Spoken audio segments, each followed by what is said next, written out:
the sun and the moon.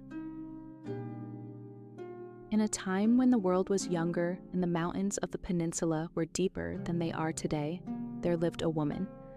She was a widow whose life was a rhythmic cycle of labor and devotion, bound to the two young souls waiting for her in a small thatched cottage at the edge of the forest. The day had been long. She had spent it in the village below, helping with a feast at a wealthy nobleman's house. As a reward for her tireless hands, she carried atop her head a heavy woven basket filled with fresh thuck, white as the winter moon and sweet with the promise of a full stomach for her children. But the sun was a fickle companion. By the time she reached the mouth of the mountain pass, the light had begun to bleed from the sky, turning the vibrant greens of the pines into a murky, suffocating indigo. The mountain, known to the locals as a spine of ancient spirits, felt different tonight. Usually, the wind whispered. Tonight, it seemed to hold its breath. The only sound was the rhythmic thud of her straw sandals against the cooling earth and the occasional sharp crack of a dry twig. Noises that felt dangerously loud in the deepening void. Fatigue clung to her limbs like the mountain mist, yet she pressed on. Each step took her further from the flickering warmth of the village lanterns and deeper into the primordial silence of the peaks. She knew these paths by heart, yet the shadows seemed to stretch and shift, lengthening into jagged claws that reached across her trail. A sudden chill, sharper than the evening air, crawled up her spine. She paused, her breath hitching in her throat. The forest was too still. No crickets sang, no owls called. There was only the oppressive weight of the unseen, watching from behind the gnarled trunks of the ancient oaks. She adjusted the basket, her fingers trembling slightly against the rough wood. Home was still many ridges away, and between her and her children lay 9 steep passes, territories where the line between the world of men and the world of beasts grew perilously thin. Deep in the thicket, a pair of amber eyes ignited, catching the last dying ember of the sun. The hunt had not yet begun, but the mountain had already claimed its first victim, the silence. The first pass was known as the Gateway of Sighs. As the woman began her ascent, the mist thickened, coiling around her ankles like white vipers. It was here that the silence she had feared finally broke, not with a sound of nature, but with a low, guttural vibration that seemed to emanate from the very roots of the mountain. From the shifting fog, he emerged. He was not merely a tiger, he was a mountain god gone sour, a mass of golden fur and midnight stripes that stood taller than any man. His eyes were twin lanterns of malice, burning with a hunger that surpassed the physical. He did not roar. Instead, his presence demanded a toll. The woman felt the weight of his gaze on the basket atop her head. Each thuck was a day of her life, a piece of her children's future. But the beast's stare turned the sweet thuck into the only currency for her survival. With trembling hands, she cast the first offering into the dirt. The tiger vanished into the shadows with the prize, leaving behind only the scent of wet fur and ancient dust. But the mountain was a greedy master. At the second pass, the shadow returned, then the third, and the fourth. By the 5th pass, the basket was light, but her heart was leaden. The ritual became a rhythmic nightmare. The appearance of the amber eyes, the silent demand, the frantic sacrifice of the white thuck, and the temporary retreat of the beast. With every pass, the tiger grew bolder, his breath hot against the nape of her neck, his claws clicking rhythmically against the stones like a countdown. By the 9th and final pass, the basket was empty. The last of the thuck, the promise of her children's supper, had been consumed by the mountain's insatiable maw. The woman stood at the crest of the final ridge, her breath coming in ragged gasps, the lights of her distant cottage barely visible through the trees. She had no more bread to give. But as the tiger stepped out from the darkness one last time, his form now larger and more grotesque than before, she realized with a cold, numbing clarity that the beast had never truly been hunting the thuck. He had been savoring the scent of her fear, waiting for the moment when she had nothing left to offer but herself. The moon, finally breaking through the clouds, cast a long, jagged shadow of the beast across the path, swallowing the woman whole before he even made his move. Far from the blood-stained snow of the final pass, the small cottage stood as a fragile sanctuary against the encroaching night. Inside, the brother and sister huddled near the dying embers of the hearth. The crackle of the wood was the only barrier against the heavy, suffocating silence of the forest. They moved in whispers, their ears strained for the sound of a familiar footfall, their hearts tethered to the gate at the edge of the yard. But on the mountain path, a grotesque transformation was complete. The beast had not been content with a mere meal. He had gathered the remnants of the woman, her silk headscarf, her worn bodice, her scent, and draped them over his predatory frame.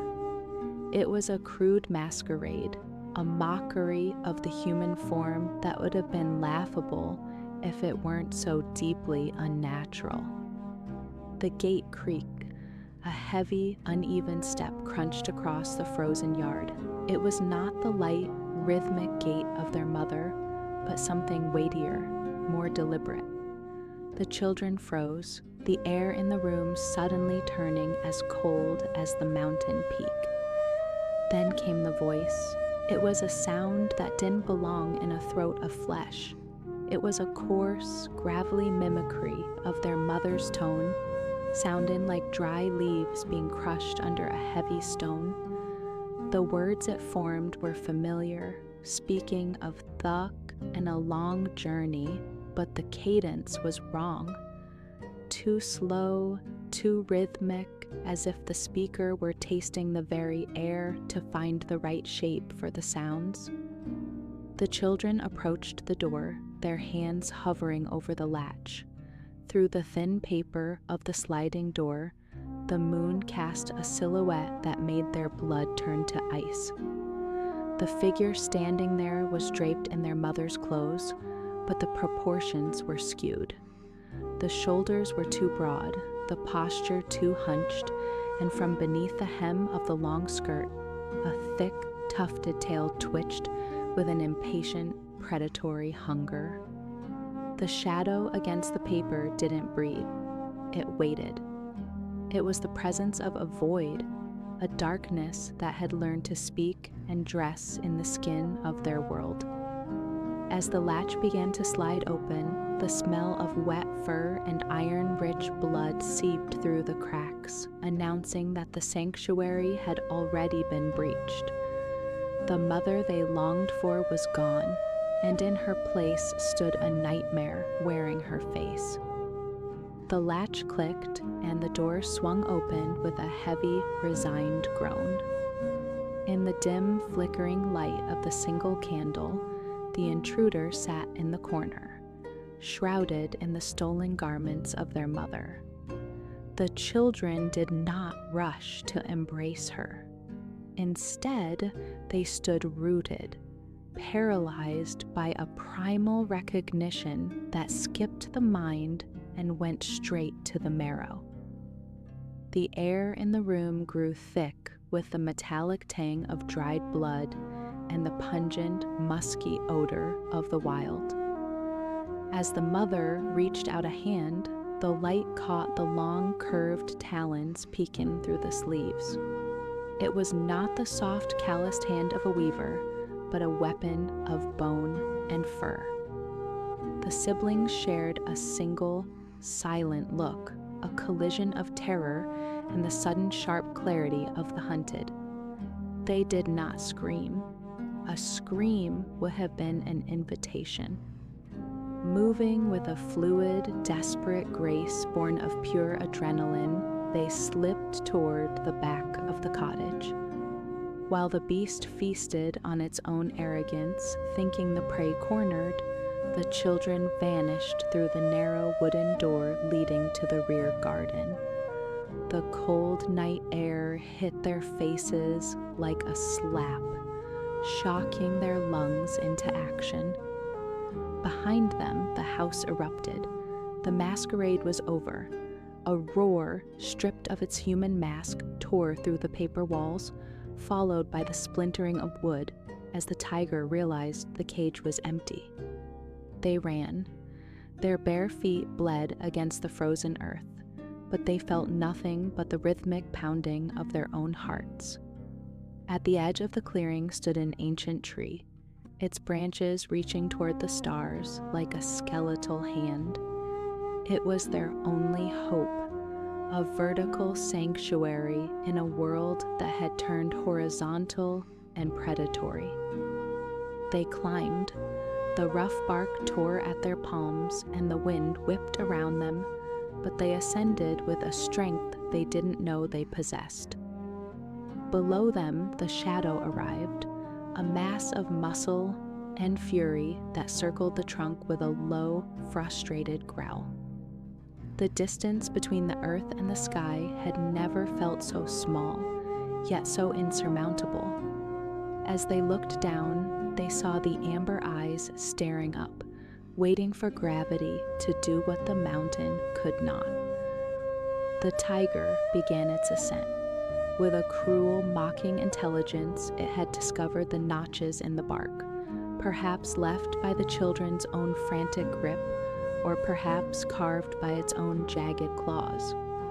The sound was rhythmic and inexorable, the scrape of bone against wood, the low, wet huff of a predator that knew its meal was finally within reach. High above, perched on the highest, most fragile branches, the children felt the tree shudder with the weight of the beast. They were trapped between the hungry earth and the silent stars. There was no more room to run, no more strength to climb.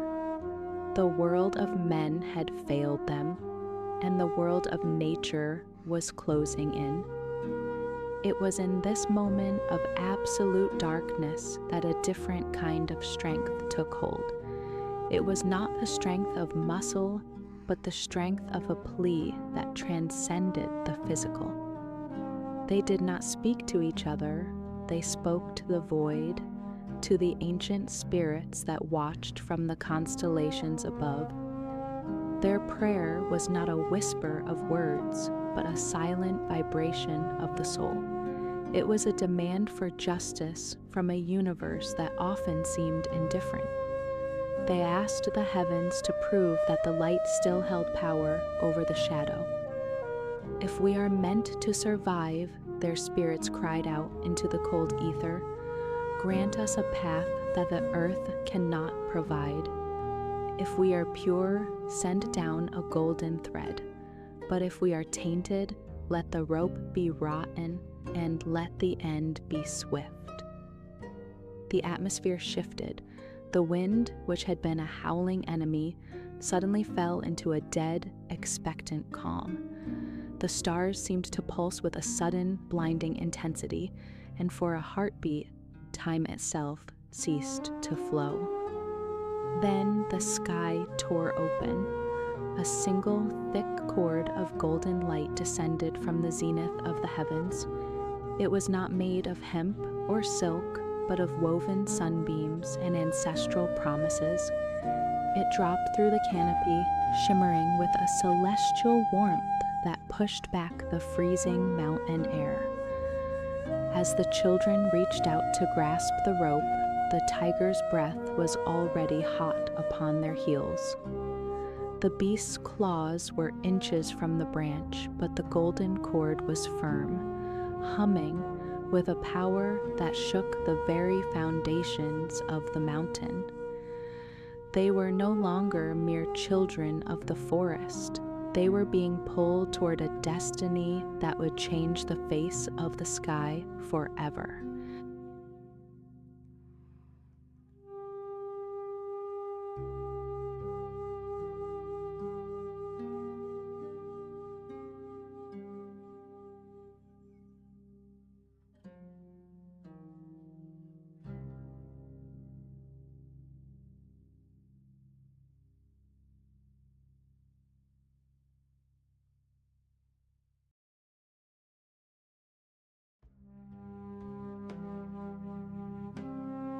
The Fairy and the Woodcutter.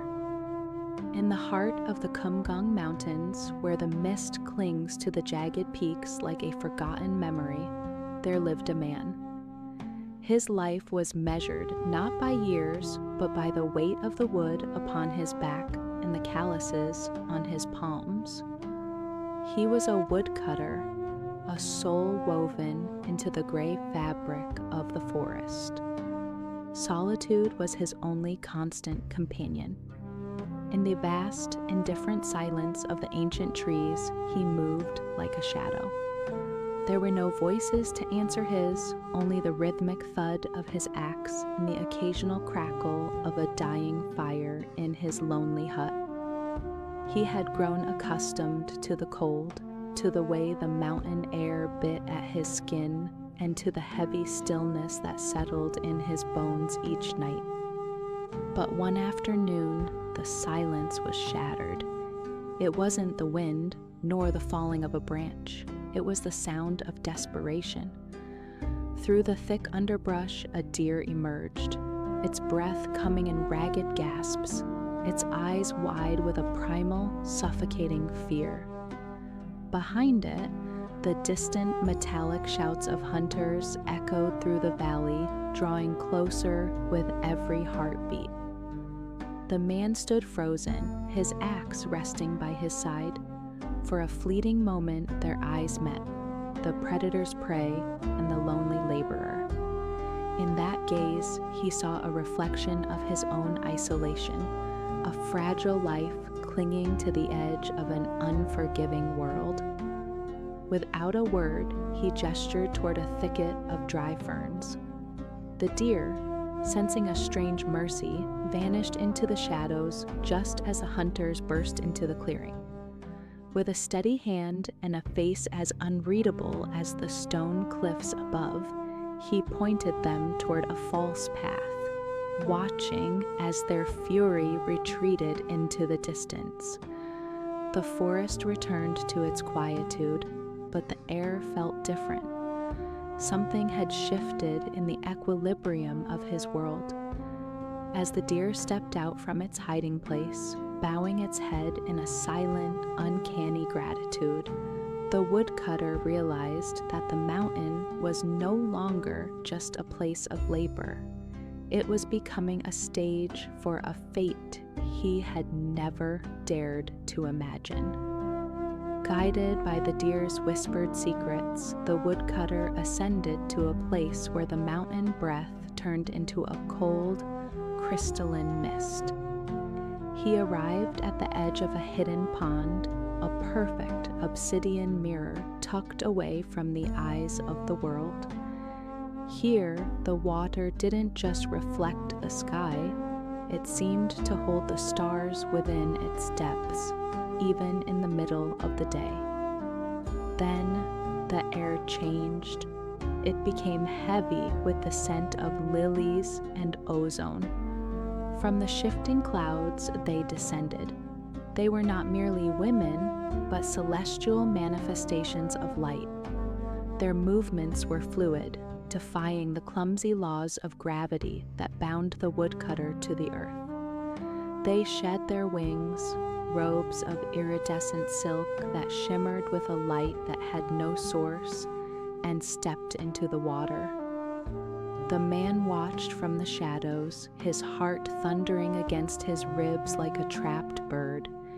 He was an intruder in a sacred ritual, a creature of dust witnessing the divine. He should have looked away.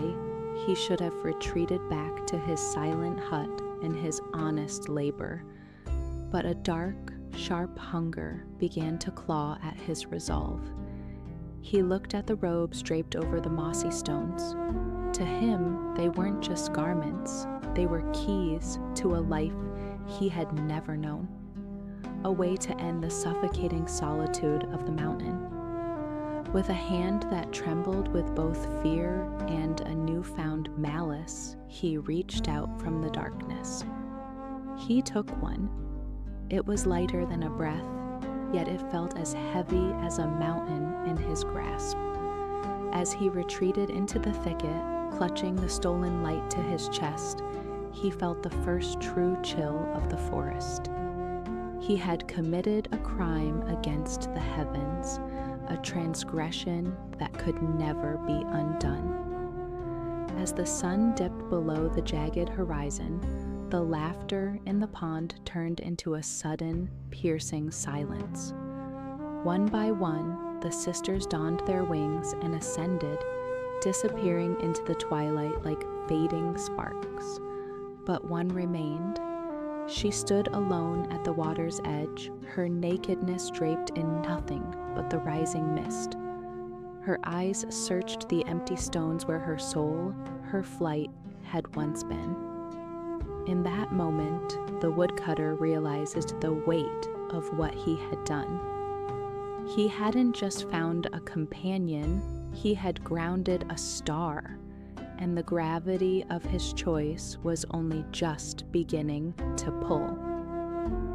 The seasons on Earth moved with a sluggish, rhythmic cruelty. Years passed like the slow accumulation of dust on a windowsill.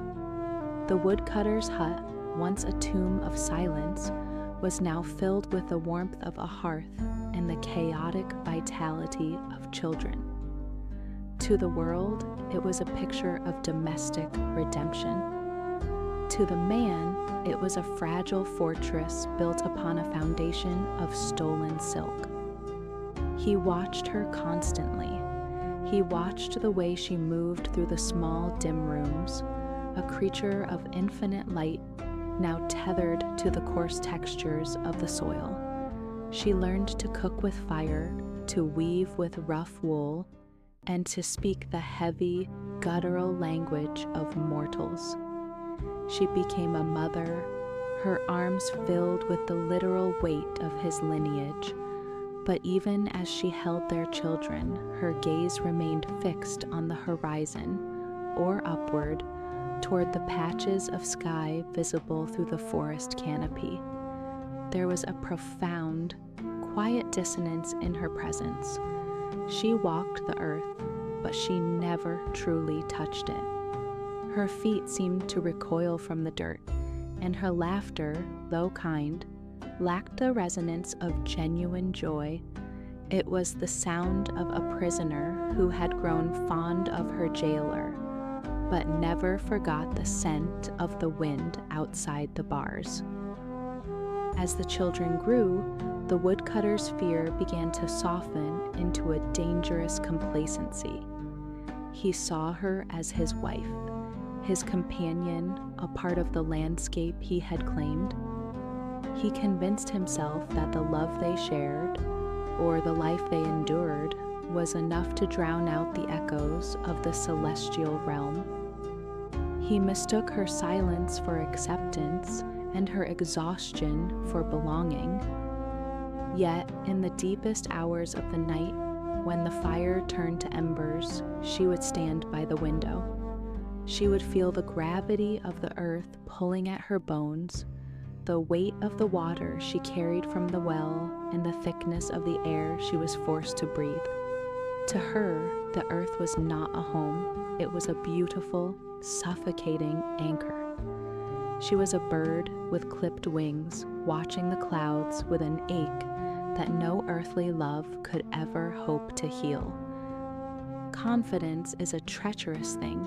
It builds slowly, like a wall that eventually obscures the truth. After the birth of their third child, the woodcutter believed the wall was impenetrable. He looked at his wife and saw only a mother, a partner, a woman bound to him by the powerful, invisible threads of shared history. The deer's warning, the ancient rule to never show the robe until 3 children were born, seemed like a distant, unnecessary caution. He wanted to prove his trust. He wanted to see the light in her eyes one more time. From the dark, dusty corner of the rafters, he retrieved the bundle. As the silk spilled over his rough hands, the room seemed to ignite with a pale, rhythmic glow. When he presented it to her, he expected a smile of gratitude, perhaps a tear for the memory of a past life. But as her fingers touched the fabric, the transformation was instantaneous. She did not hesitate. She did not look at him with the warmth of a wife. Instead, her eyes cleared of all earthly shadows, becoming vast and cold as the morning sky. As she slipped into the robe, the heavy scent of the forest and hearth evaporated. She was no longer a prisoner of gravity. The house, the mountains, and even the man standing before her became small, mere specks in the grand architecture of her true home. With a fluid, haunting grace, she gathered their children into her arms. She did not ask for permission. She did not say goodbye. To her, the children were not just his. They were a part of her own celestial essence that she refused to leave in the dirt. The woodcutter reached out, his fingers brushing against the hem of the robe, but it was like trying to grasp the moonlight. She rose. The thatched roof of the hut seemed to dissolve as she ascended, the children clinging to her neck with wide, silent eyes. He stood in the doorway, his shadow stretching long and jagged across the floor. He watched as the 3 figures became smaller and smaller, blurring into the silver clouds until they were nothing more than a trick of the light. The silence that followed was not the peaceful quiet he had once known. It was a hollow, echoing void. He had opened the cage not out of mercy, but out of pride, and in doing so, he had realized too late. Some things are not meant to be kept. Despair is a quiet ocean, and the woodcutter was drowning in its depths.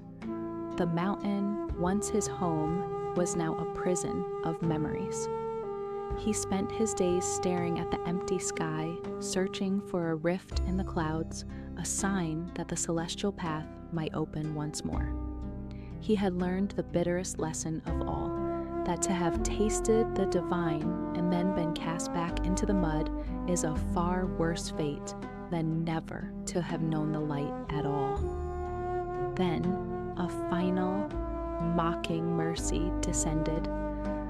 A bucket lowered from the heavens on a golden cord appeared above the pond. It was an invitation, not for him perhaps, but for the water of the sacred spring. Yet, driven by a desperation that bordered on madness, the man climbed inside. As he was pulled upward, leaving the jagged peaks and the heavy air of the earth behind, he felt a fleeting, soaring triumph. He was returning to the light. He was no longer a creature of the soil. But the earth does not let go so easily. In the celestial realm, reunited with his family, He found that he was the ghost now. He was a clumsy, heavy thing in a world of glass and song. His heart remained tethered to the small, fragile details of his mortal life, to the scent of the pine needles and the face of his aging mother, left alone in the shadows of the valley. He was given a horse, a creature of wind and fire, to make one final descent to say his farewells. "Do not touch the ground," they warned. "If your feet brush the dust of the earth, you shall never return." He meant to obey, but as he looked into his mother's weeping eyes, his resolve dissolved into a simple, human mistake. A bowl of hot porridge, a mother's last gift, slipped from his hands. The heat scalded the horse's flank, and in a moment of panicked motion, the woodcutter was thrown. He hit the ground with a sickening, final thud. The horse vanished into the clouds like smoke, the golden cord snapping with the sound of a dying heartbeat. The woodcutter stood in the dirt, his clothes stained with porridge and tears, watching the sky seal itself shut forever. The gates of heaven didn't close with a bang. They vanished into a cold, indifferent blue. They say he never recovered. He became a shadow that haunts the morning, a creature trapped between two worlds, belonging to neither. His longing grew so sharp, so piercing, that it transcended his human form. Every dawn, when the first sliver of light cuts through the darkness, he stretches his neck toward the unreachable sky and cries out, a raw, jagged sound of eternal regret. We call it the rooster's crow, a mundane herald of the day. But to those who listen closely, it is the sound of a soul that touched the stars and fell, an echo of a love that was too heavy for the heavens and too light for the earth.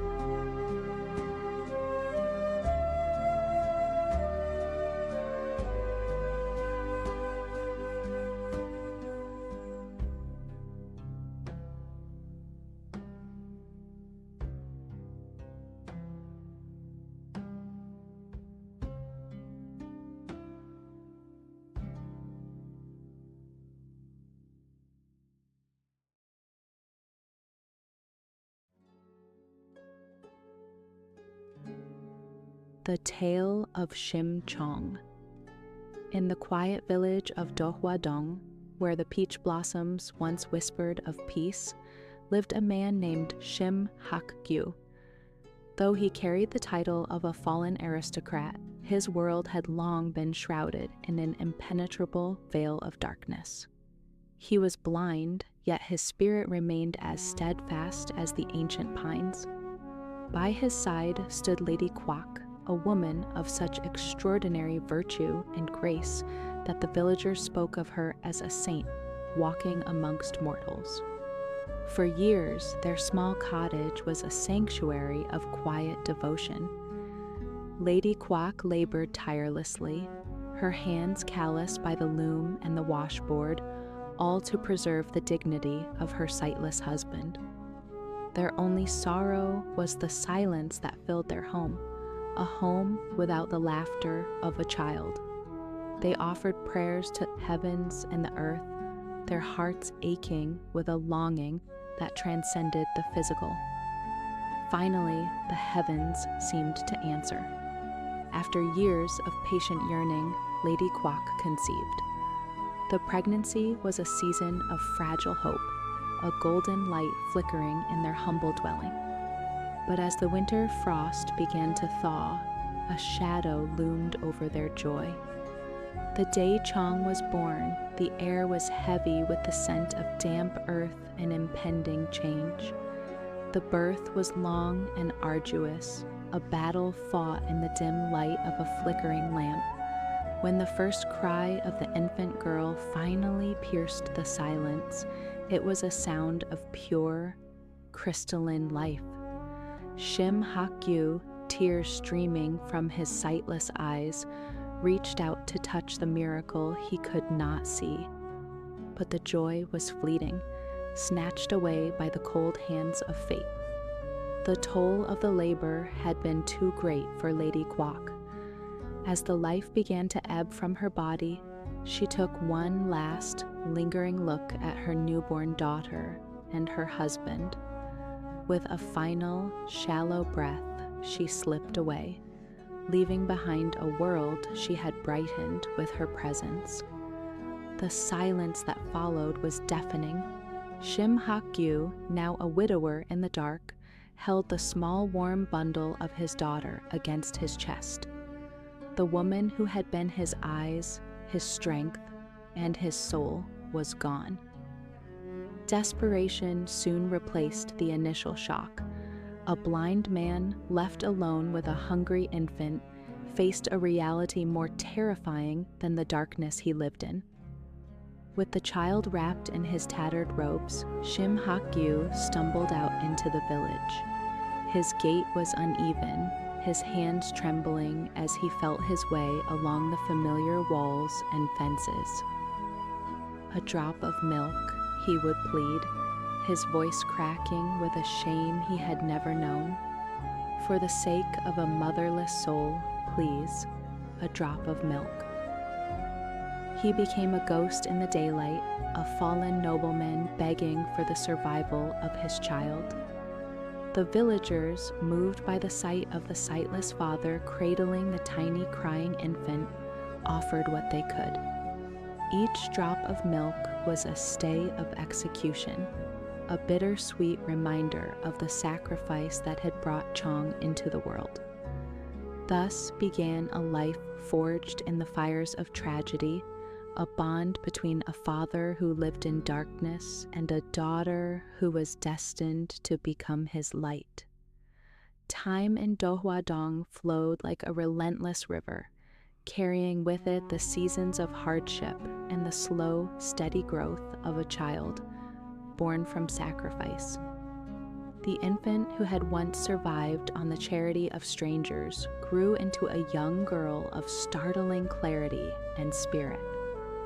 To Shim Hak-gyu, who lived in a world of perpetual midnight, his daughter's voice became his only son, her footsteps the rhythm by which he measured his days. As Cheong reached her 7th year, a subtle but profound shift began to take root in their humble cottage. The roles of protector and protected started to blur, then eventually reversed.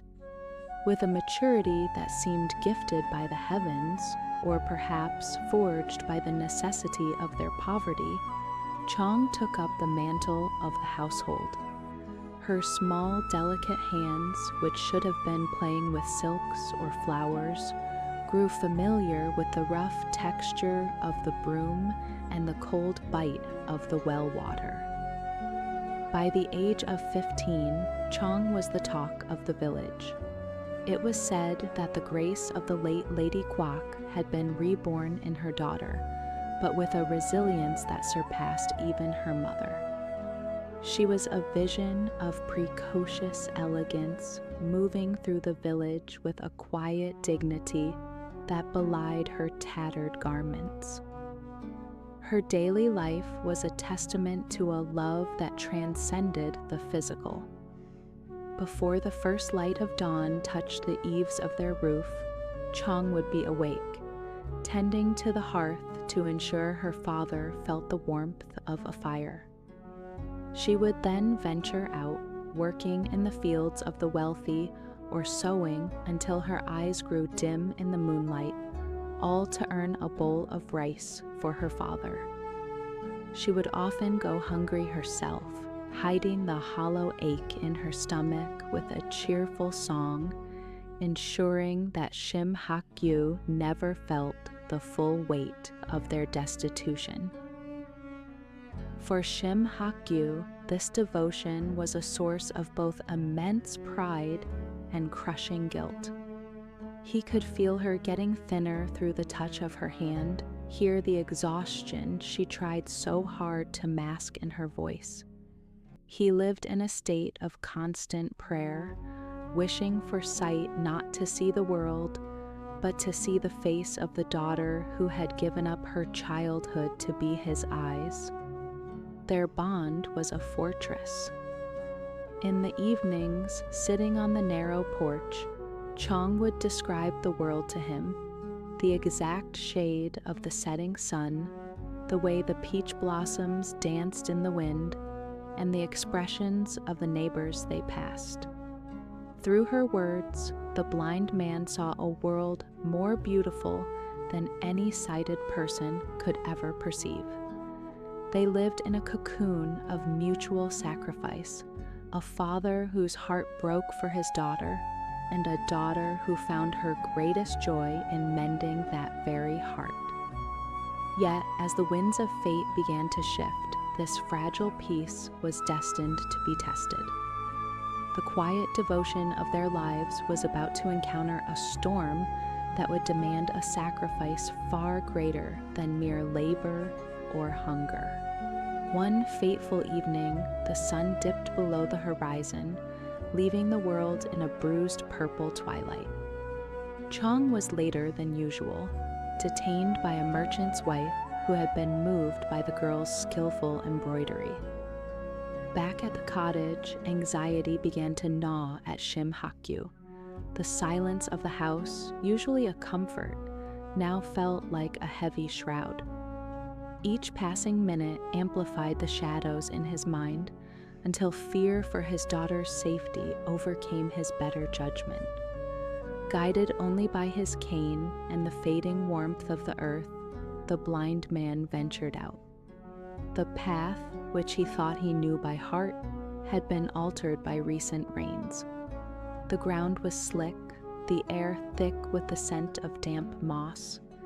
As he approached a narrow bridge over a swollen stream, his cane found only empty air. With a sharp cry, his foot slipped, and he was plunged into the icy, rushing water. The current was a cold, predatory thing, pulling at his heavy robes. He thrashed blindly, his lungs burning, his fingers clawing at the slippery stones of the bank. Just as his strength began to fail, a firm hand gripped his collar. With a powerful heave, he was dragged from the water, gasping and shivering on the muddy bank.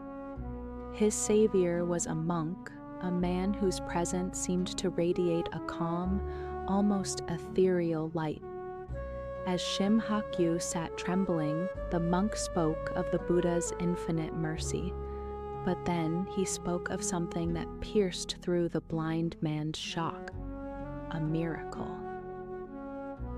The Buddha of the Heungbu temple is benevolent, the monk said, his voice like the low tolling of a bell. It is said that if a devotee offers 300 sacks of rice with a pure heart, the scales will fall from their eyes and light will be restored. In that moment, Shim was no longer a rational man. He was a soul drowned in darkness, starving for a glimpse of the daughter who had been his only world. The thought of seeing Cheong's face, not through the touch of his fingers, but with the clarity of sight, blazed in his mind like a sun. Without a second thought, driven by a desperate, delusional hope, he made the vow. "I will provide it," he cried out, his voice echoing in the lonely ravine. 300 sacks of rice. I will bring them to the temple, if only I may see again." The monk recorded the promise and departed, his footsteps fading into the night.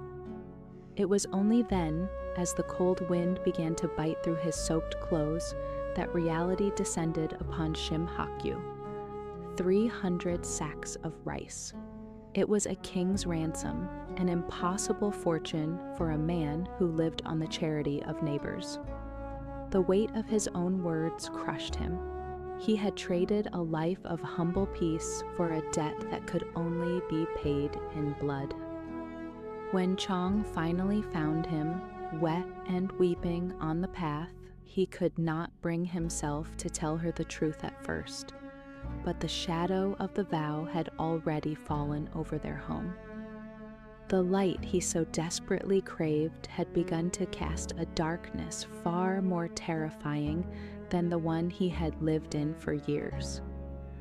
The rumors of Shim Hakyu's impossible debt rippled through the village of Dohwadong like a cold draft. While the villagers whispered in pity, a different kind of interest arrived from the sea. A group of wealthy merchants from Nanjing had docked at the nearby harbor. These were men who traded in silks and spices, but they were currently in search of a far more precious and harrowing commodity. The waters of Indangsu, a treacherous stretch of sea on their trade route, had grown restless. Legend spoke of a jealous dragon king who demanded a human sacrifice to calm the churning abyss and grant safe passage to the merchant fleets. The merchants were seeking a young maiden, one pure of heart, to offer to the depths. In exchange, they offered a fortune that could settle any debt. When the news reached Cheong's ears, it did not arrive as a horror, but as a divine, albeit cruel, opportunity. She looked at her father, now a shell of his former self, wasted by guilt and the fear of the monk's retribution, and she made a choice that no child should ever have to contemplate. She sought out the merchants in secret. The meeting took place in the dim light of a seaside inn, the air thick with the smell of salt and old wood. The merchants, hardened by years of profit and loss, were struck by the girl's ethereal calm. She did not tremble when she named her price: 300 sacks of rice, delivered immediately to the Mong-un temple in her father's name. The bargain was struck.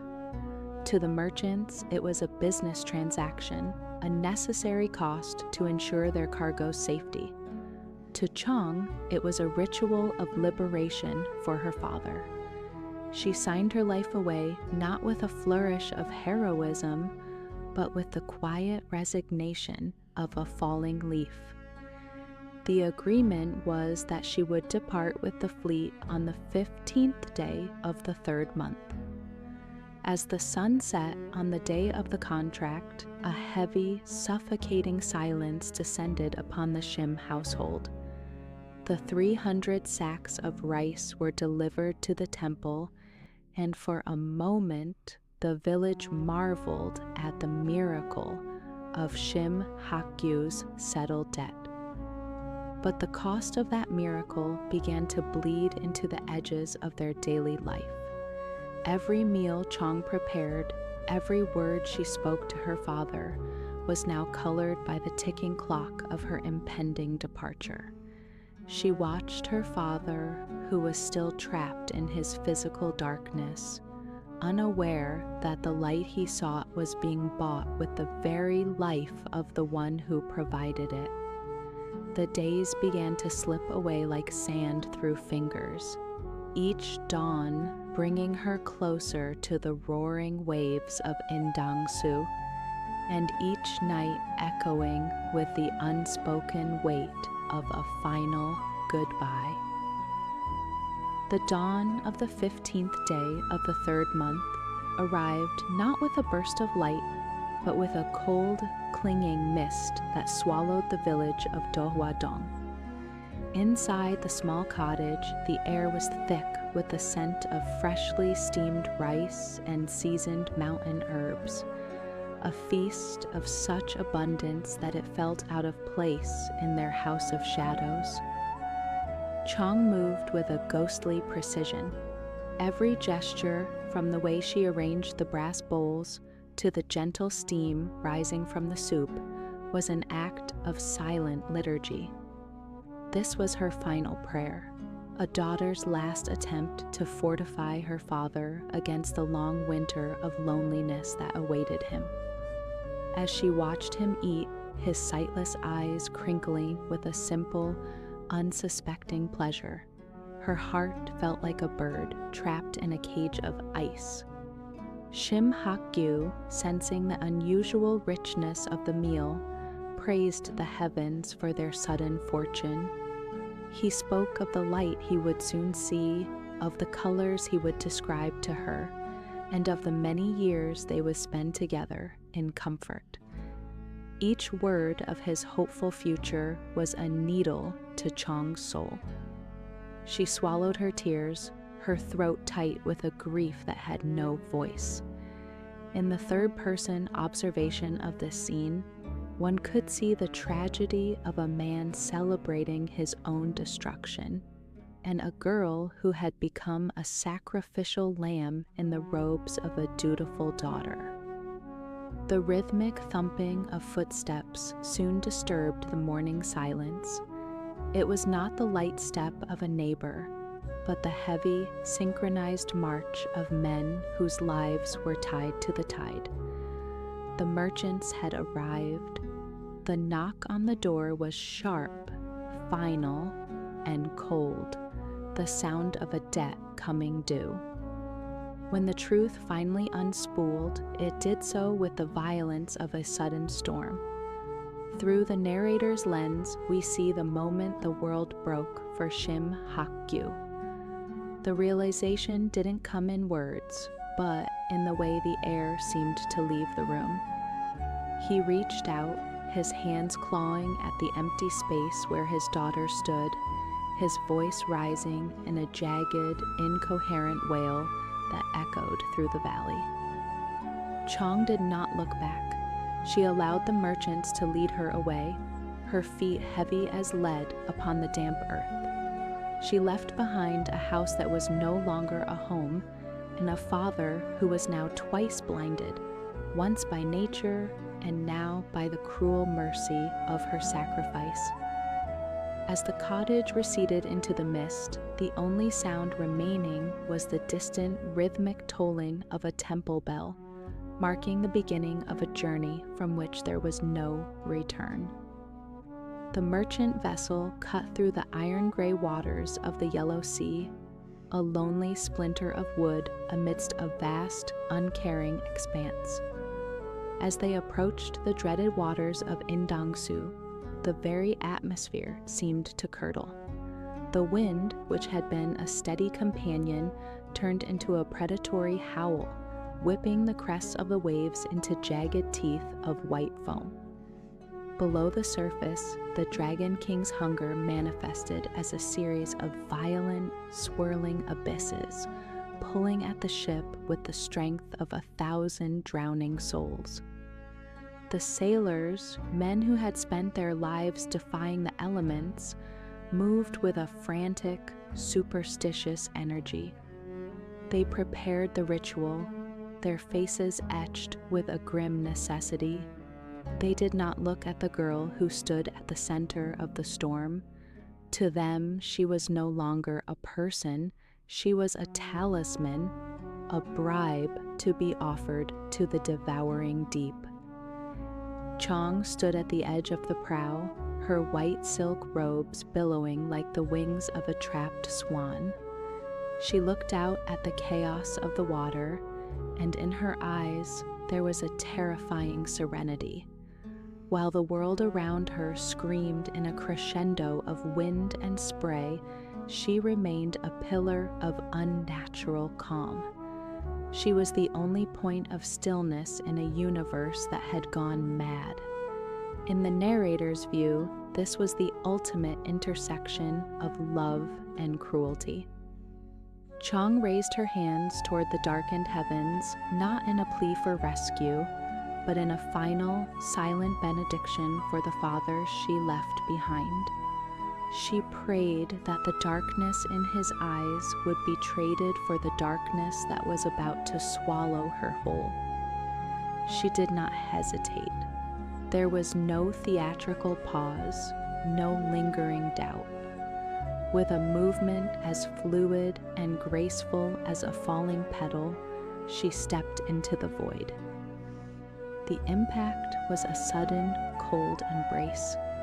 For a heartbeat, the white of her robes could be seen spiraling down into the churning blue-black depths, a brief flicker of light before the abyss claimed its prize. Then, as if a great, angry beast had finally been fed, the sea began to change. The violent whirlpools smoothed into ripples, and the howling wind died down to a rhythmic sigh. The sudden silence was more jarring than the storm had been. The sailors stood frozen, looking at the spot where the girl had vanished, a collective guilt hanging heavy in the salt-laden air. Far away on the shores of Do Hua Dong, an old man would be wandering the coast, his voice lost in the sound of the waves, but here, in the heart of Indangsu, the sacrifice was complete. The price had been paid in full, and the sea, now satiated and still, held its new secret in a cold, eternal grip. As the surface of Indangsu closed over Cheong, the expected violence of death did not come. Instead, the crushing weight of the ocean transformed into a velvet embrace. She drifted downward, not as a corpse, but as a silent pilgrim through a world of liquid twilight. The turbulent chaos of the storm above faded into a profound, rhythmic silence, punctuated only by the bioluminescent pulse of creatures that had never seen the sun. At the heart of the abyss lay the Dragon Palace, a sprawling cathedral of coral and pearl that seemed to breathe with the tide. Here, the Dragon King presided, an ancient entity whose wisdom was as deep as the trenches of the sea. In the narrator's observation, the king did not see a mere sacrifice. He saw a soul whose purity had momentarily halted the very currents of fate. Moved by a filial piety that defied the laws of mortality, he chose not to claim her life, but to honor the spirit that had offered it so freely. In the gardens of the deep, where sea lilies swayed in invisible winds, Cheong experienced a reunion that transcended the physical realm. She was met by a presence that resonated with her very blood, the spirit of Lady Quack. It was a meeting without words, a communion of two souls who had both sacrificed themselves for the sake of the family. The mother she had never known in life now held her in a spiritual embrace, a moment of profound healing that washed away the scars of her impoverished childhood and the terror of her final plunge. But Cheong's journey was not meant to end in the quietude of the afterlife.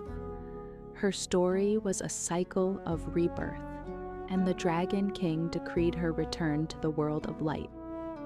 A lotus flower of impossible scale and radiance was prepared as her vessel. Its petals were not of earth, but of a celestial silk that glowed with an inner fire, shielding her from the crushing pressures as she began her ascent.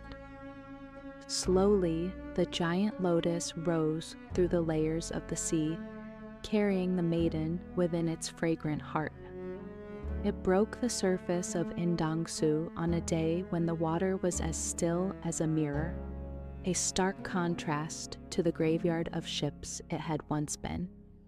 To the passing sailors, it appeared as a divine miracle, a blossom of fire floating upon the brine.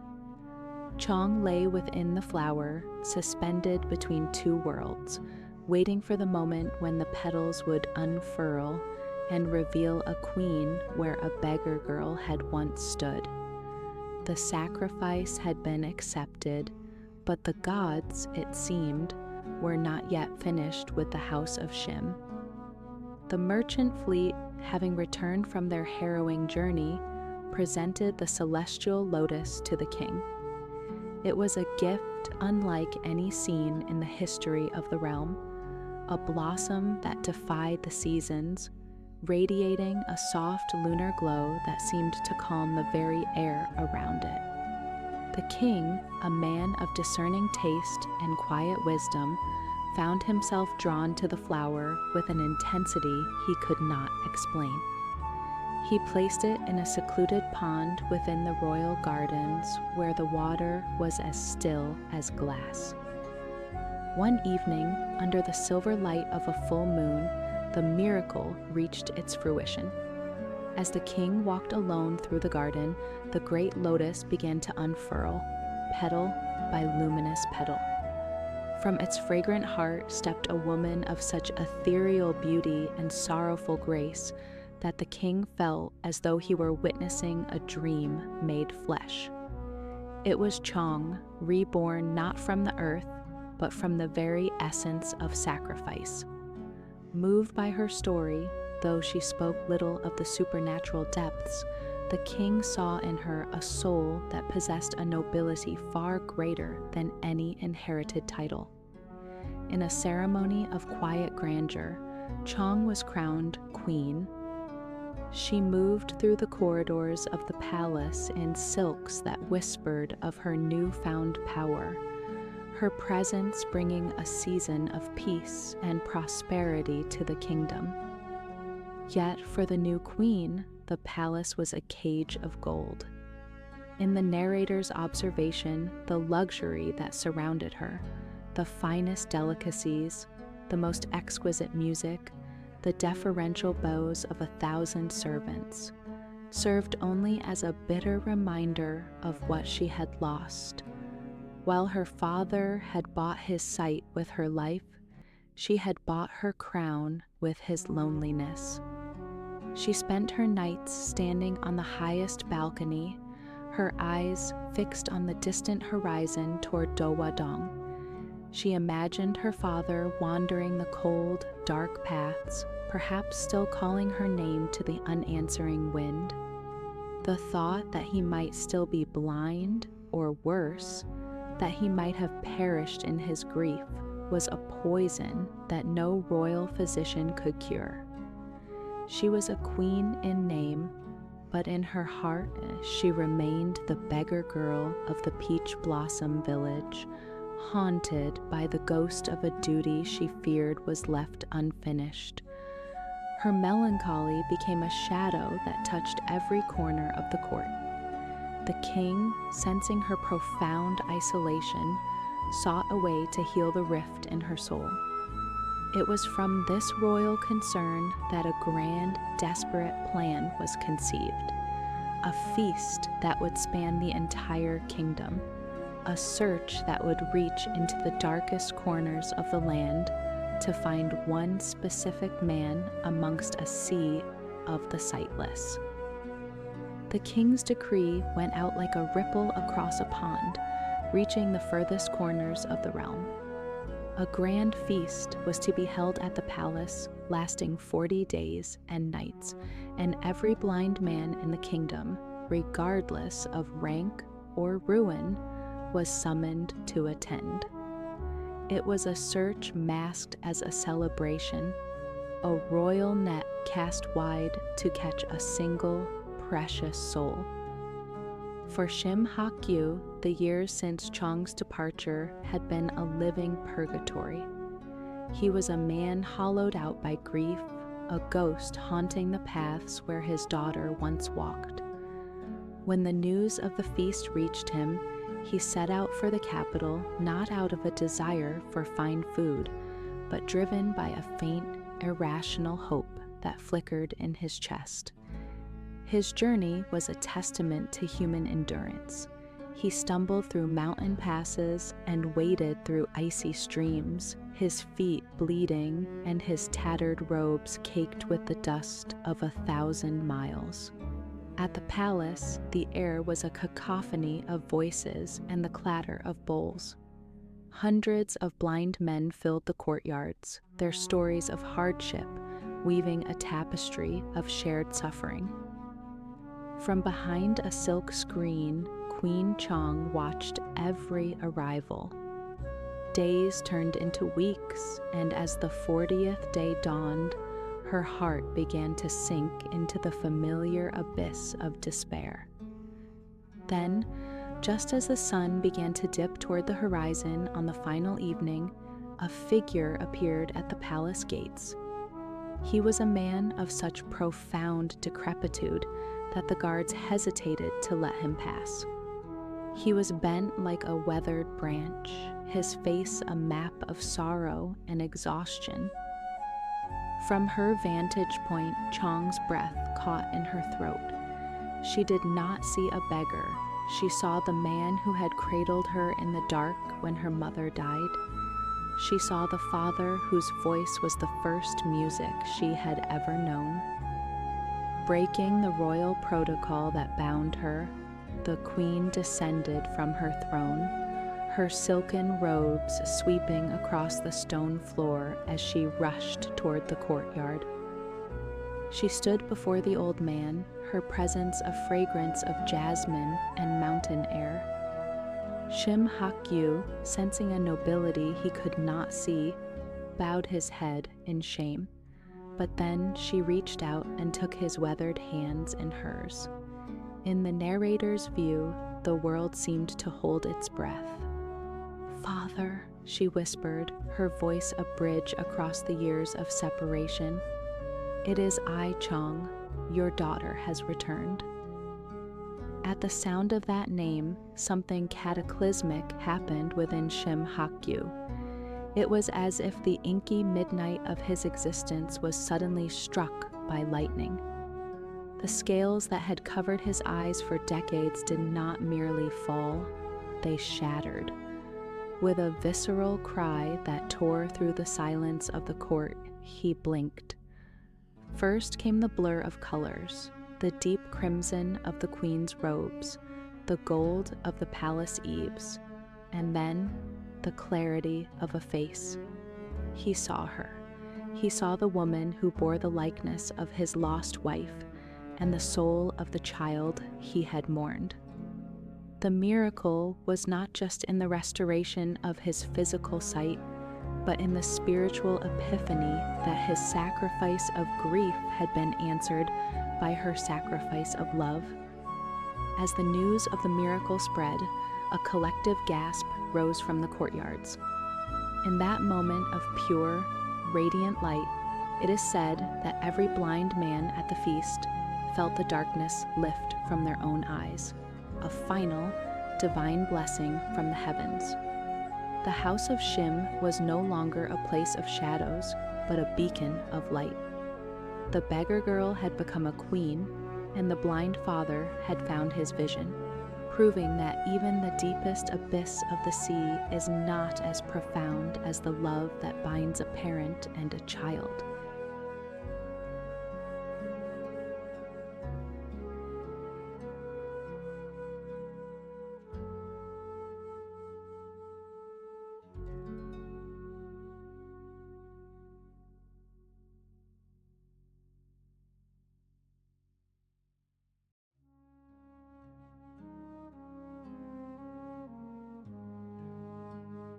The Snail Bride. The sun hung low over the furrowed fields, a bruised plum against the darkening horizon. For the man, his days were measured not in hours, but in the relentless rhythm of the hoe striking the unyielding earth. His back, curved by years of labor, bore a weight far heavier than the basket of stones he carried. It was the profound, suffocating silence of a life lived alone. In this corner of the world, silence was a living thing. It settled in the corners of his cramped kitchen and curled up beside him on his cold floor. He was a man of the soil, smelling of rain-soaked dirt and wood smoke. Yet in his heart, there was a void that no harvest could ever fill. One evening, as the shadows lengthened and the crickets began their rhythmic pulse, the man paused. He looked at the vast, empty expanse of his field and let out a long, ragged sigh that had been building for decades. "With whom shall I share this life?" he whispered to the wind. "With whom shall I eat this meager rice, earned with the sweat of my brow?" the question was not meant for an answer. It was a lament, a surrender to the isolation that had become his only companion. But then, something caught the fading light. Tucked beneath the broad, waxy leaf of a plant near the irrigation ditch sat a snail.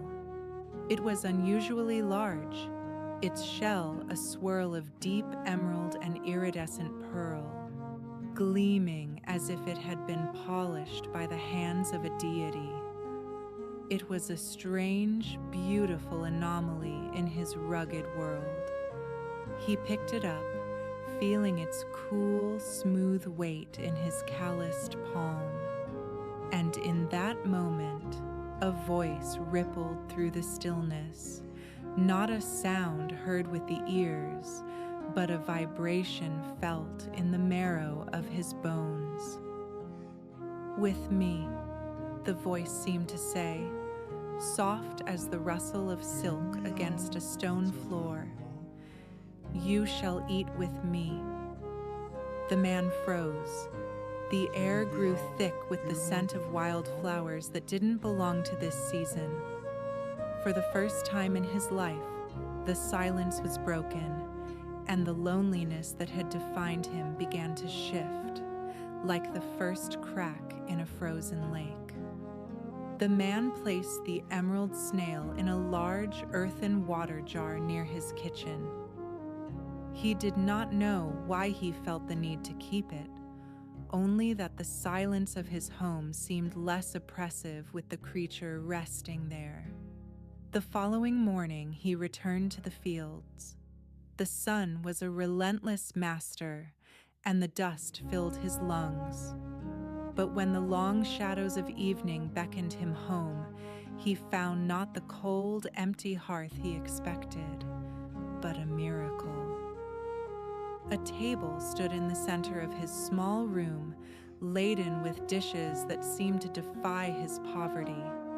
There was steaming white rice, delicate mountain herbs seasoned with oils he could never afford, and a broth that smelled of deep, savory secrets. The steam rose in elegant spirals, dancing in the dim light of his oil lamp. There was no one there. No footprints in the dust, no rustle of silk in the corners, only the snail resting quietly in its jar. Days turned into a week. Each evening the ritual repeated. The phantom feast grew more elaborate, the flavors more profound. The man ate with a mixture of reverence and growing dread. He was no longer a solitary creature eating for survival. He was a guest at a banquet prepared by an invisible ghost. The curiosity eventually became a fever. One morning, instead of heading to the fields, the man hid behind a stack of weathered grain sacks in the corner of his porch. He waited, his heart drumming against his ribs like a trapped bird. As the sun reached its zenith, a soft, iridescent glow began to emanate from the water jar. The water rippled, not from a breeze, but from a stirring within. Then it happened. From the mouth of the emerald shell, a mist began to pour, a white, silken vapor that smelled of lotuses and ancient rain. The mist coalesced, taking shape and weight. First, a hand, pale as moonlight and slender as a willow branch. Then, a shoulder, draped in robes the color of a dragonfly's wing. A woman emerged.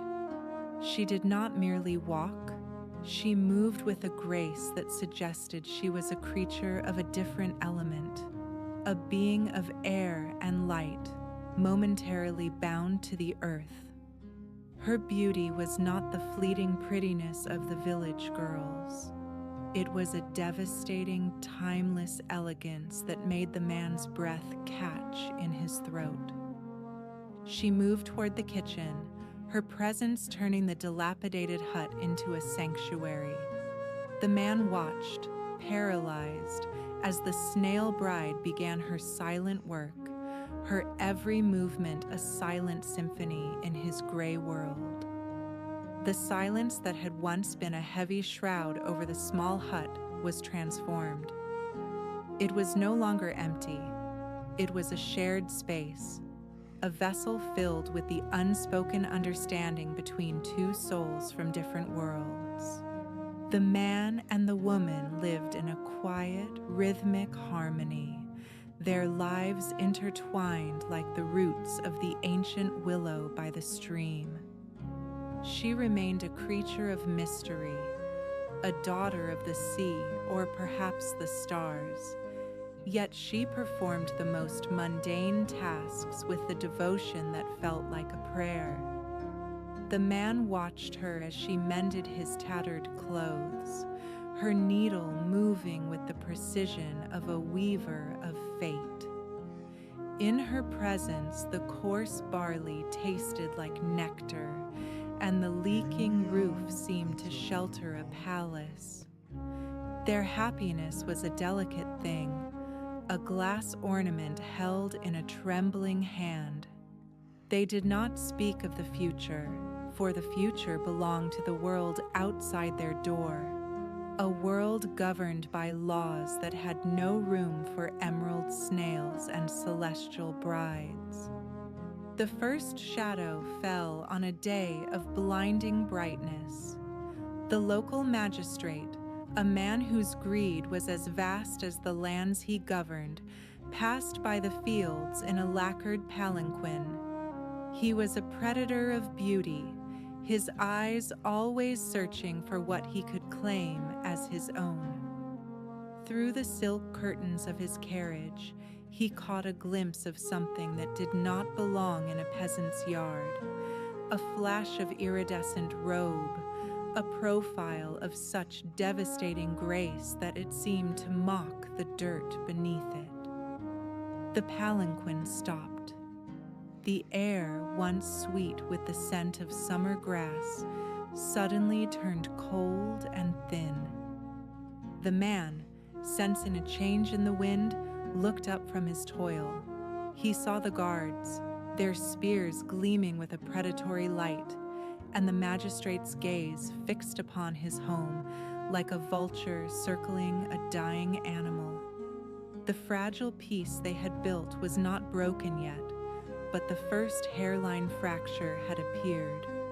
The world had noticed them, and the world was never kind to miracles it could not possess. The intrusion was not a storm, but a cold, calculated theft. Power does not need to raise its voice to be heard. It merely reaches out and takes.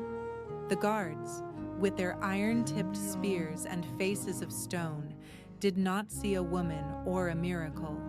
They saw property to be confiscated for their master.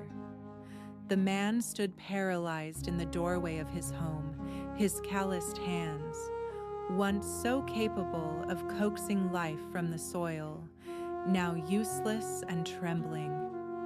He watched as they took her, the woman of air and light, dragging her toward the lacquered palanquin as if she were nothing more than a common prisoner.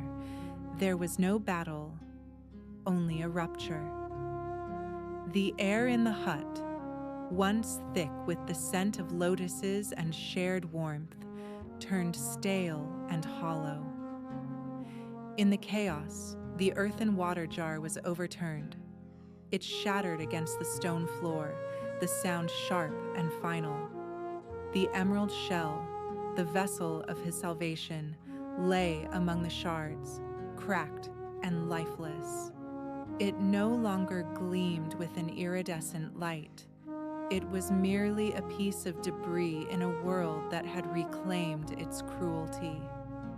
Days bled into weeks of gray, agonizing silence. The man returned to his fields, but his hoe felt heavier than lead, and the earth offered no comfort.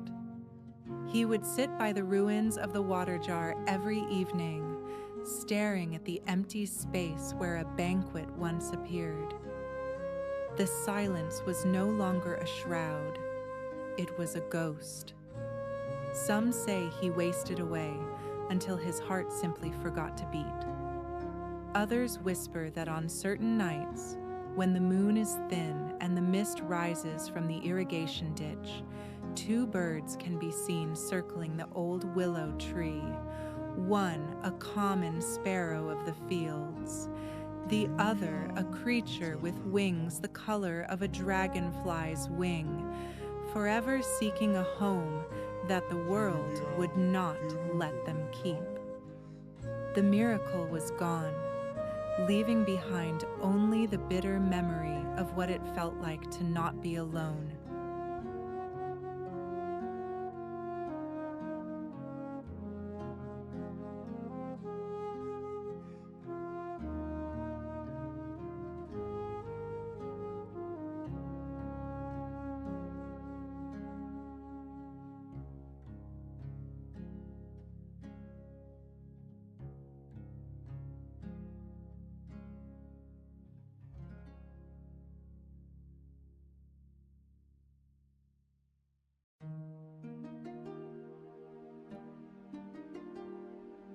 Heungbu and Nolbu.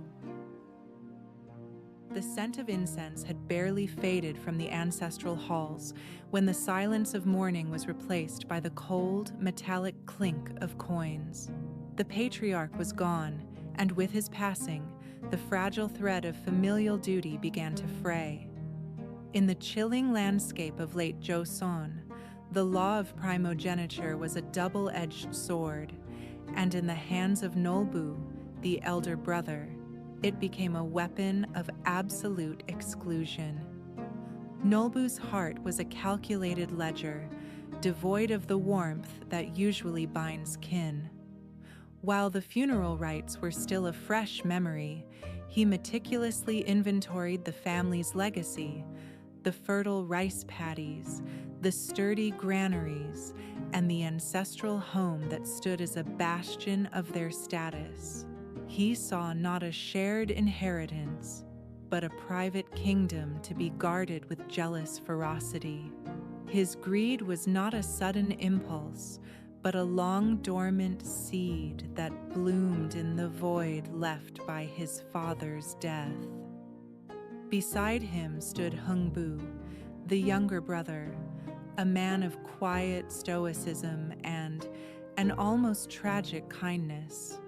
Where Nolbu saw assets, Heungbu felt only the weight of loss. He trusted in the natural order of brotherhood, believing that the bonds of blood would provide a shelter against the harsh realities of the world.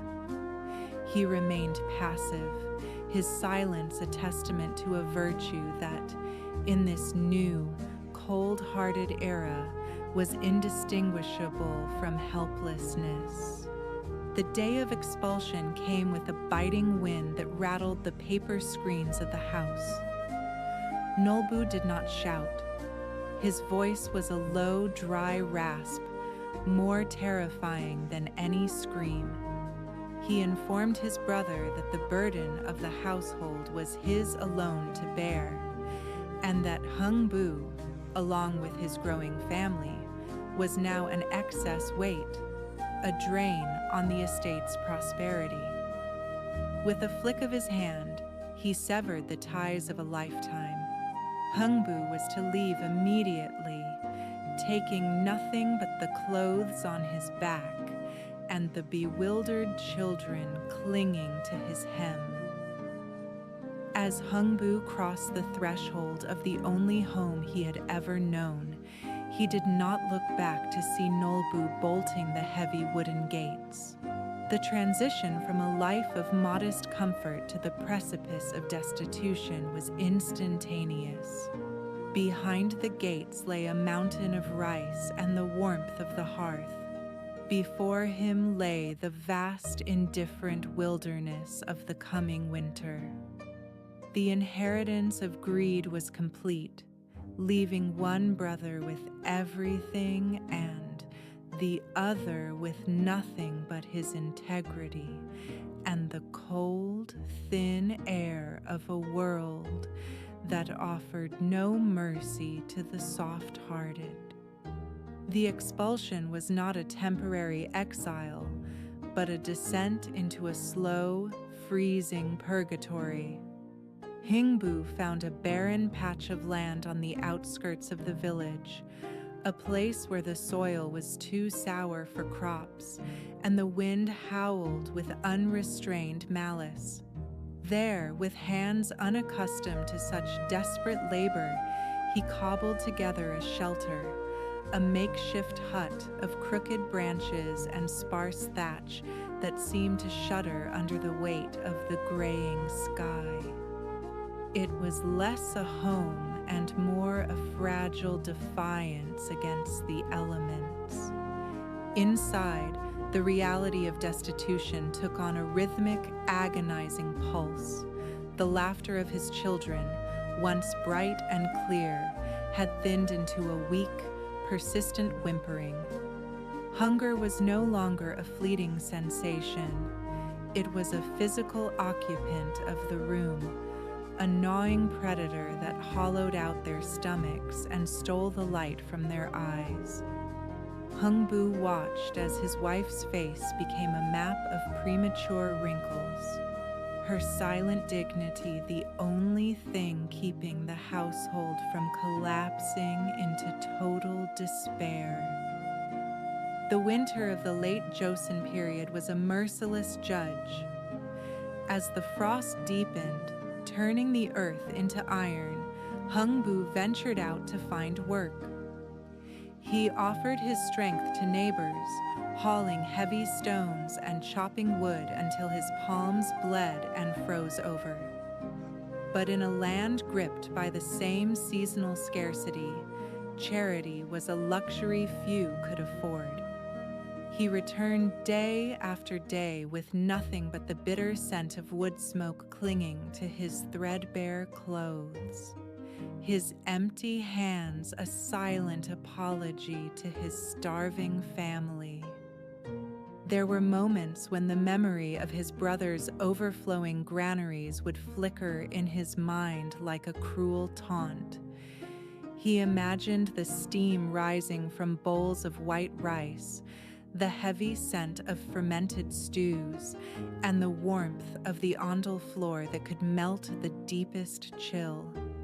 That world was only a few miles away, yet it existed in a different dimension, separated by a wall of greed far more impenetrable than the mountain ridges.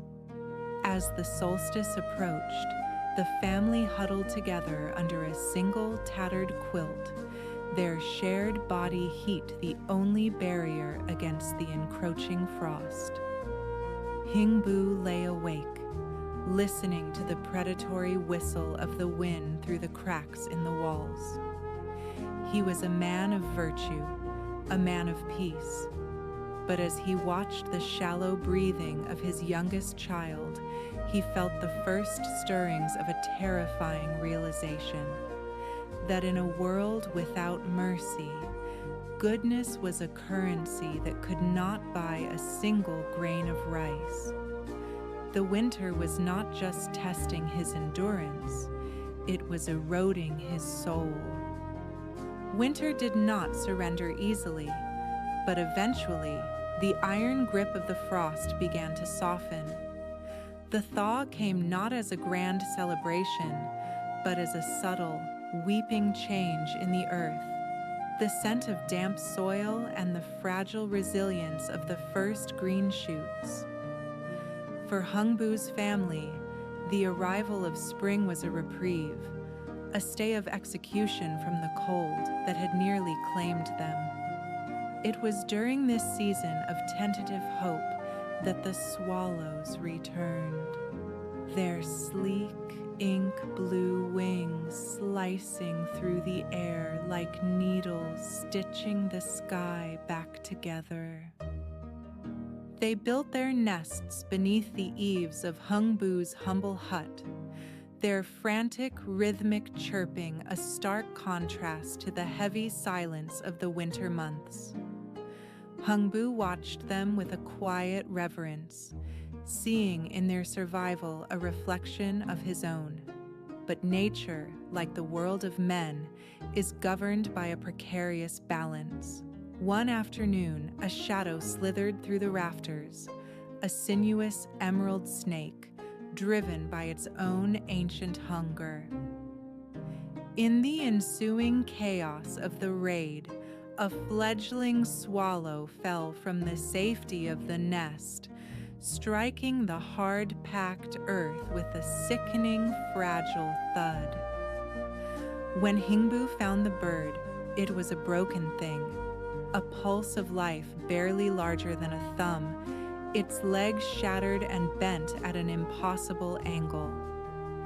In a world that had offered him no mercy, Heungbu might have been expected to look away, to prioritize his own starving children over a fallen creature. Instead, he knelt in the dust, his hands calloused and scarred from a winter of brutal labor, moved with the delicacy of a master artisan.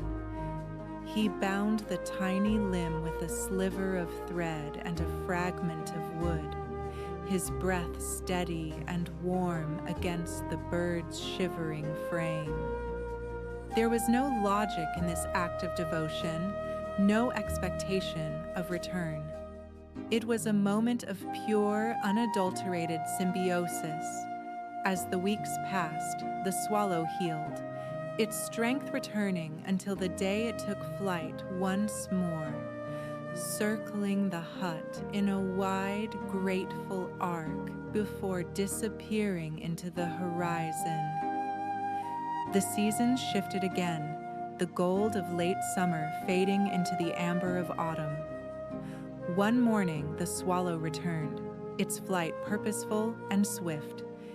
It dropped a single seed into Heungbu's palm, a small, unremarkable thing, yet heavy with a strange, latent energy. It was the seed of grace, a gift from a realm that remembers kindness when the world of men has forgotten it. Heungbu planted it in the sour soil of his yard, unaware that he was burying the past and sowing the seeds of a miracle that would defy the very laws of his reality. The seed did not merely grow, it possessed a primal, aggressive vitality. Within days, thick, emerald vines had claimed the thatched roof of the hut, their tendrils curling with a strength that seemed almost muscular. By the time the mid-autumn moon hung heavy in the sky, 3 enormous gourds rested upon the rafters, their pale, smooth skins glowing with an ethereal, milky light. They were too large for this world, swollen with a secret weight that made the modest structure groan under their burden. With a rhythmic, gritty friction, Heungbu and his wife began to saw the first gourd open. The sound, a dry, rasping whisper, echoed in the silent yard. As the shell finally yielded, it did not reveal the bitter flesh of a vegetable, but a cascading river of white rice. It poured forth with a visceral, shushing sound, a crystalline torrent that buried their feet and filled their empty granaries. It was the scent of life itself, a fragrant promise that the era of starvation was over. The second gourd offered a different kind of transcendence. As the saw bit through its rind, the yard was suddenly bathed in a brilliance that rivaled the sun. Silks of impossible softness, hued in the colors of a bruised sunset and deep ocean currents, tumbled out in endless reams. Alongside them came gold, not the cold, calculated coins of Nolbu's ledger, but raw, warm nuggets and intricately forged jewelry that hummed with a quiet, ancient power. But it was the third gourd that defied the laws of the physical realm. When it split asunder, it did not spill material wealth, but a phantasmagoria of light and sound. From its hollow core emerged celestial architects and ethereal laborers, their movements a blur of divine efficiency. Before the sun could complete its arc across the sky, the crumbling hut had been replaced by a sprawling manor of fine timber and charcoal tiles, its pillars scented with pine, and its floors warmed by a heat that would never fade. Heungbu stood in the center of this new reality, his hands still stained with the dust of his former life. The miracle was not merely in the gold or the grain, but in the sudden, jarring absence of fear. For the first time in years, the air he breathed did not taste of ash and anxiety. The harvest of miracles had reaped the sorrow from his heart, leaving behind a profound, heavy silence, the silence of a man who had finally been seen by the universe. News of Heungbu's sudden, inexplicable ascent traveled through the valley like a wildfire, but when it reached Nolbu's ears, it did not spark joy. It was a corrosive acid, eating away at the lining of his ego. To Nolbu, wealth was a finite resource, a zero-sum game. His brother's gain felt like a personal theft. He did not see a miracle of grace. He saw a mechanism he had failed to exploit. Driven by a frantic, jagged envy, Nolbu began to haunt the eaves of his own grand house, his eyes scanning the sky not for the beauty of spring, but for the arrival of a prophet-bearing messenger. When the swallows finally returned, they found not a sanctuary, but a predator in silk robes. Day after day, he watched them with a clinical, predatory patience, waiting for an accident that the universe refused to provide.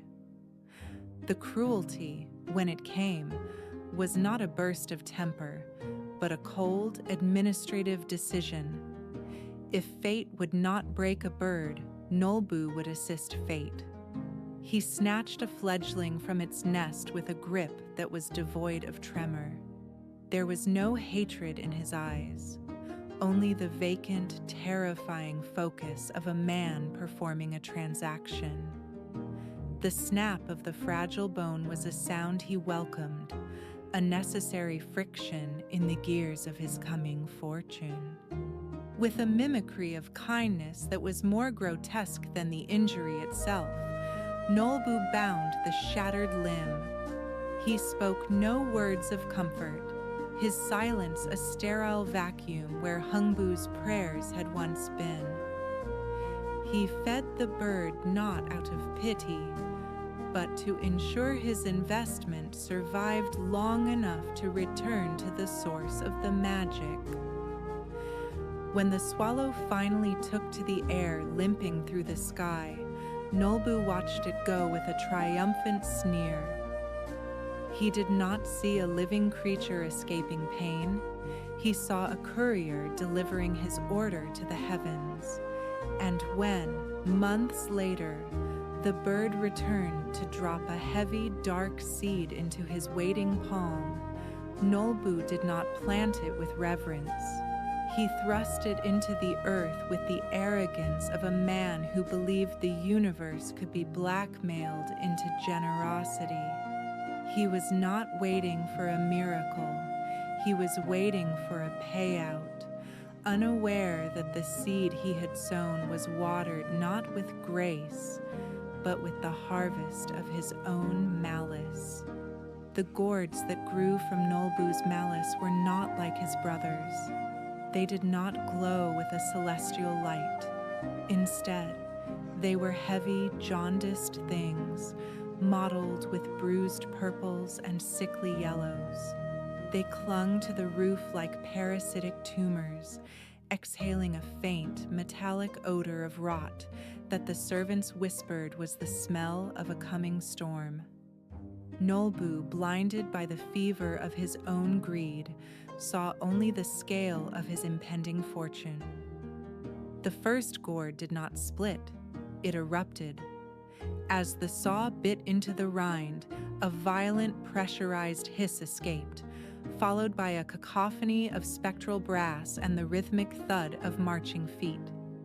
From the dark interior emerged not gold, but a legion of skeletal debt collectors and ancient vengeful creditors. They did not speak.